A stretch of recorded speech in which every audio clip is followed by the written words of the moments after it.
मालदीव के राष्ट्रपति मोहम्मद मोइज़ू ने चुनाव जीतने के बाद आज पहली बार संसद में अपना भाषण दिया। इस भाषण पर भारत ही नहीं दुनिया की नजर बनी हुई थी।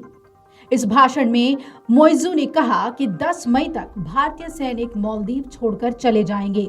यही नहीं, उन्होंने अपने भारत विरोधी रुख को दोहराते हुए संसद में कहा कि देश अपनी संप्रभुता में किसी बाहरी हस्तक्षेप की अनुमति नहीं देगा। भाषण के दौरान मोइज़ू ने यह भी कहा कि भारत और मालदीव इस बात पर सहमत हुए हैं कि भारतीय सैनिक 10 तक अपने देश लौट जाएंगे।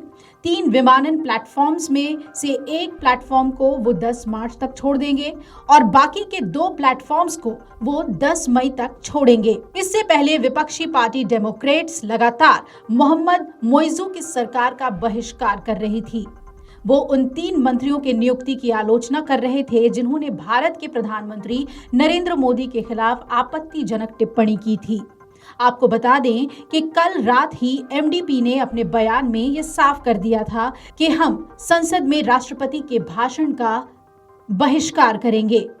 हमारा बहिष्कार सरकार द्वारा किए जा रहे कार्यों की निंदा है, जो लोकतंत्र से काफी दूर होती जा रही है। इससे पहले दोनों पार्टियों ने भारत विरोधी रुख के लिए मोइज़ू सरकार की आलोचना भी की थी। आपको बता दें कि हाल में भारतीय सैनिकों को माले से बाहर निकालने के मोइज़ू के फैसले की वजह से भारत और मालदीव के रिश्तों में खटास आ गई है। मोइज़ू चीन समर्थक राष्ट्रपति हैं और भारत के साथ रिश्तों में खटास आने के कारण विपक्षी पार्टियां मोइज़ू का विरोध भी कर रही हैं। मालदीव की मीडिया के मुताबिक मुख्य विपक्षी पार्टियां मालदीवियन डेमोक्रेटिक पार्टी और डेमोक्रेट पार्टी ने राष्ट्रपति के संबोधन में शामिल होने का बहिष्कार कर दिया। डेमोक्रेट्स ने यह भी बताया कि भारत और प्रधानमंत्री नरेंद्र मोदी के खिलाफ आपत्तिजनक टिप्पणी करने वाले तीनों कैबिनेट मंत्रियों की पुनर्नियुक्ति की वजह से वो इस बैठक से यानी संसद से दूर हैं।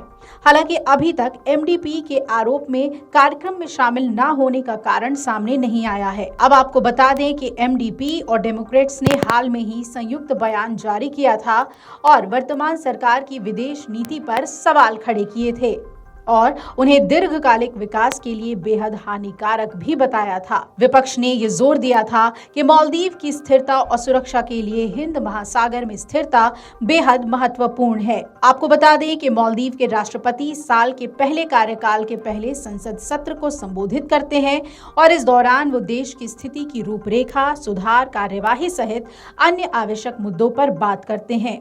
संसद के भाषण में भारत का मुद्दा मोइज़ू के लिए महत्वपूर्ण था और इस पर वो बोले भी। राष्ट्रपति के संसद में भाषण से पहले शुक्रवार को मालदीव और भारत के बीच उच्च स्तरीय कोर ग्रुप की मीटिंग भी हुई। इस मीटिंग में मालदीव से भारतीय सैन्य कर्मियों की वापसी पर बात हुई।